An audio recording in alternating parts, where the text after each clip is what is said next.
Goals are major to a genuinely success-oriented person. Without them, you're just playing around. The difference between a goal-directed individual and someone without goals is like the difference between a Wimbledon champion and a kid batting a tennis ball around on a court with no net. No opponent to bring out the best in him, and no way of keeping score. Despite everything that's been written about the importance of goal setting, very few people actually put it into practice. It's always amazed me the way the average guy puts more thought and effort into planning his 2-week vacation than he devotes to planning his life. What's he taking a vacation from? He hasn't really decided what he's trying to do in life, but for 2 weeks out of the year, he just decides he wants to do something else. And this is what he plans very carefully. Challenge creates strong character, and goals represent challenge in its most positive form. Leaders have their personal goals clearly in focus, as well as the goals of the organization. In fact, one of the principal responsibilities of leadership is defining goals for the vast majority of people who aren't able to do it for themselves.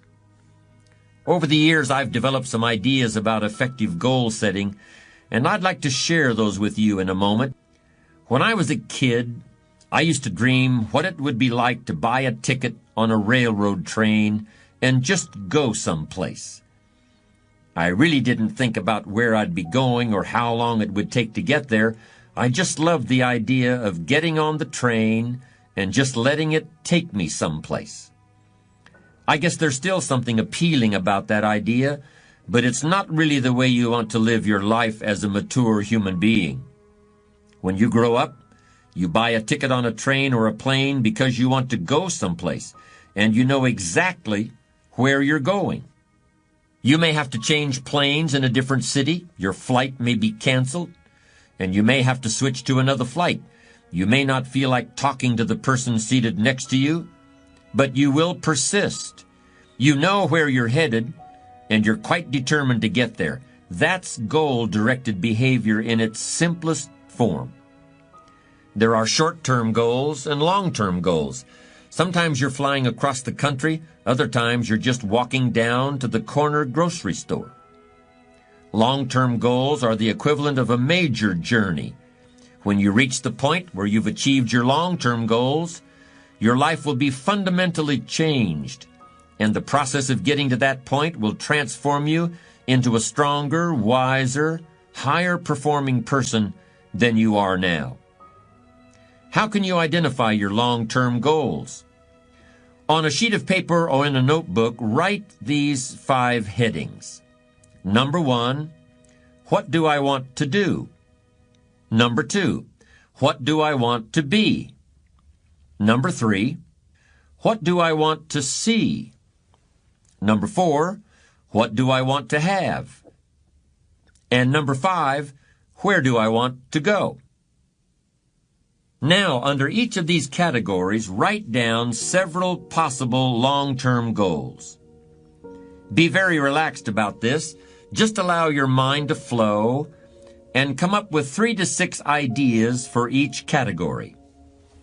Don't worry about a lot of details at this point, and don't spend too much time describing a particular goal. In category number 1, for example, what do I want to do? Suppose you want to write a book about the history of your family, going back to the arrival of your great-grandparents in the United States.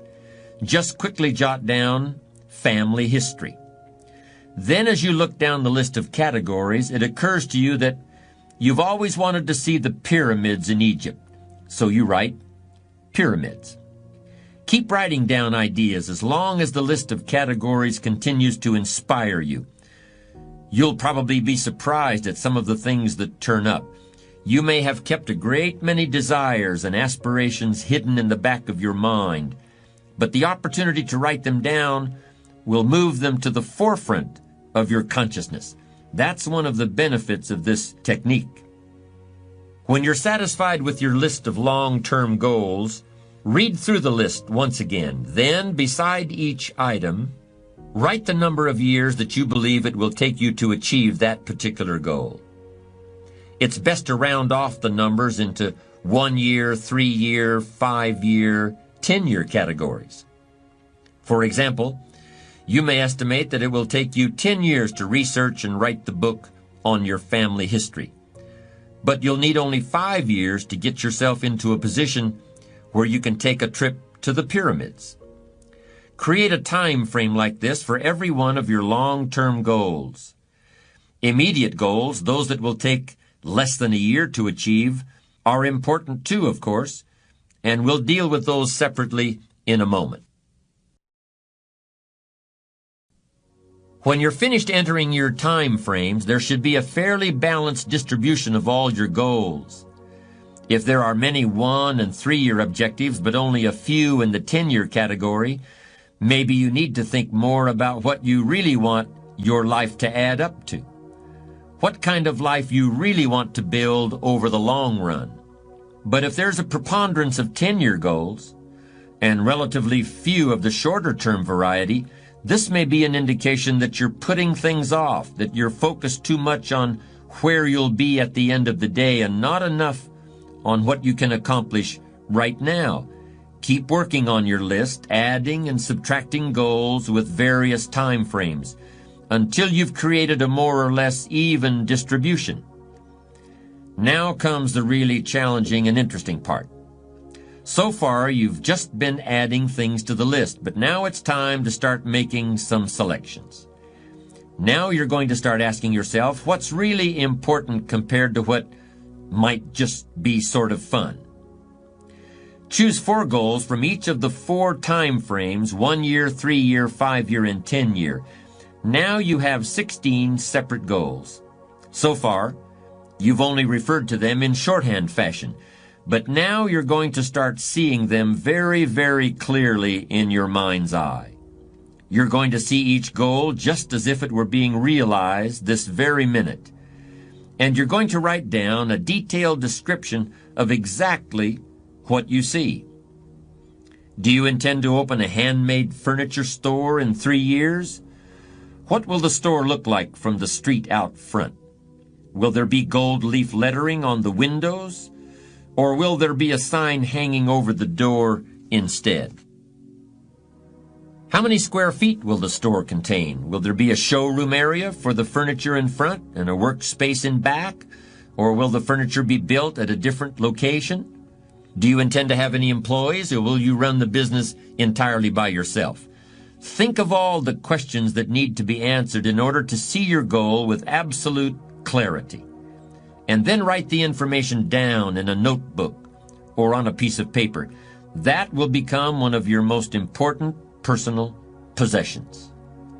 But that's not all. Any goal is a powerful motivator only if there's a powerful reason behind it. Why do you want to achieve your goals?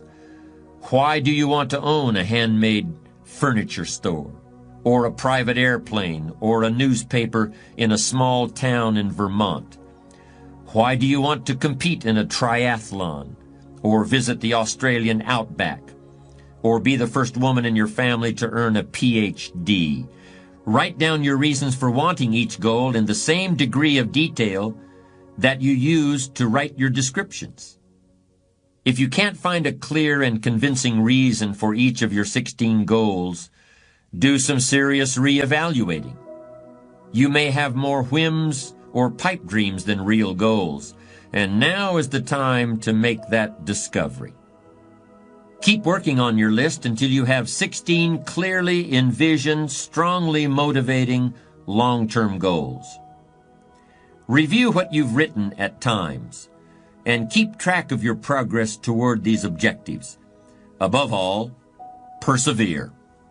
Goal setting is a very important first step, but goal achievement is a continuous, lifelong process. That's what makes it so challenging. That's also why it's so extremely rewarding to finally attain your long-term goals. With regard to immediate goals, those that require anywhere from a day to a year to achieve, I recommend creating lots of objectives that can be accomplished in a month or less. Write them down. Read what you've written at frequent intervals. Keep track of your progress. And do something often that brings you closer to realizing these very short-term objectives. That way, you'll always have something to celebrate.